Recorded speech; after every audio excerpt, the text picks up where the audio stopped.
Hey, it's me, MLB. Here's chapter 33 of Serendipity, and this one's titled Anniversary Night. Deku was so deep in thought, concentrating on the task at hand, that he didn't hear you open the door. Izu, can I just confirm this afternoon's up?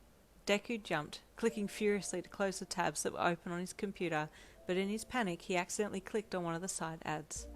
Are you looking for sexy singles in your area? The computer ad asked at an obnoxiously loud volume. No! Deku yelled, fumbling with the mouse. Izu?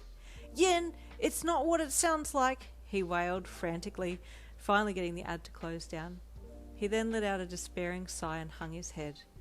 You entered the office and closed the door behind you. Izu, can we talk? You've been acting really strange lately, you said a little sadly. His eyes shot up and met yours. Yin, I'm so sorry, he said, making his way around the desk over to you and scooping you up in his arms. I just want to do something really special for our dinner, and I know, Izu. It feels weird that you're being super secretive about everything. But if it's just for our dinner, then I won't pry, you said, forcing a smile as you looked up at him. He gently brushed some of the stray strands of hair from your eyes and tenderly cupped your cheeks and chin in his hand, his emerald eyes sparkling as he leaned down and gave you the sweetest, most love-filled kiss you'd ever received. I love you, Yin, he whispered softly as he pulled away from the kiss, his loving gaze melting you from the inside out. I love you too, Izu, you replied, giving him a genuine smile.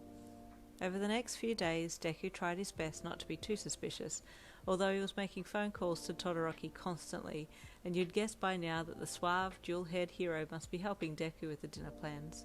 You smiled as he answered yet another call from Todoroki and ran off into the bedroom so he could chat in private. This dinner is sure going to be amazing, with Hiro Shoto helping Izu, you thought. The night of the anniversary dinner had finally arrived, and you'd taken your outfit into the spare room to get ready so you could surprise Izu with it when you walked out. Deku was dressed and ready, waiting nervously in the lounge room for you to walk in. He was mentally going over everything that had been arranged for the night and was trying to put together a little speech for when he popped the question. Dear Yin. No, wait, that sounds too formal. My one and only... No. I love you. Oh, no, I can't shout, he thought.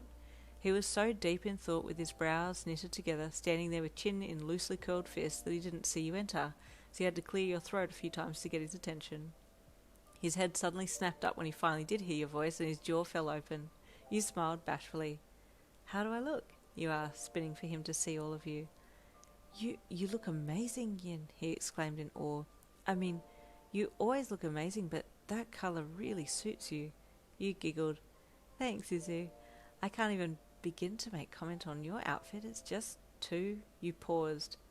If I say I wanted to rip it off with my teeth and drag my tongue up and down your chest, would that be too forward? You thought, clearing your throat. You look too good to be true, that's what, you ended with, your compliment causing him to blush furiously. Oh, he chuckled, thank you.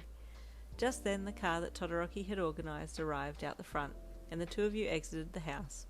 The driver alighted and opened the back door for you and helped you inside while Deku walked around and seated himself on the other side. So, do you know where we're going? You asked Deku once you were both buckled in. Or is this a surprise for you too? You laughed. Todoroki has it all under control, Deku replied with a chuckle.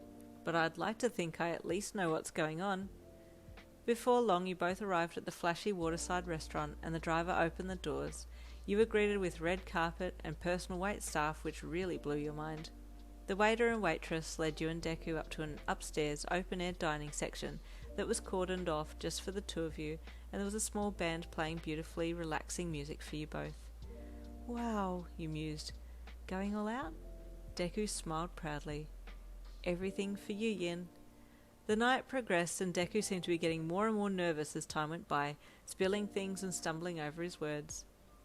Would Sir like to see the special desserts menu? The waiter asked Deku with a bright smile. Deku started sweating bullets. It was getting closer to the time when he was about to ask a very important question. Oh, yes please, he replied in a nervous voice. The band started playing a song as the waiter walked away after being told yes for dessert, and Deku asked if you wanted to dance. You said you weren't very good, but that you'd love to give it a try. Side note, if you're good at dancing, just pretend that you're me and you can't dance to save your life. Deku stood and walked over to you, offering you a hand. You took it and stood, following him closer to the band that was still playing. He smiled down at you, palms sweating and shaking. Izu, are you okay? Yes, Yin, I'm fine, he replied in a shaky voice. You both started to move and you could hear him trying to control his breathing.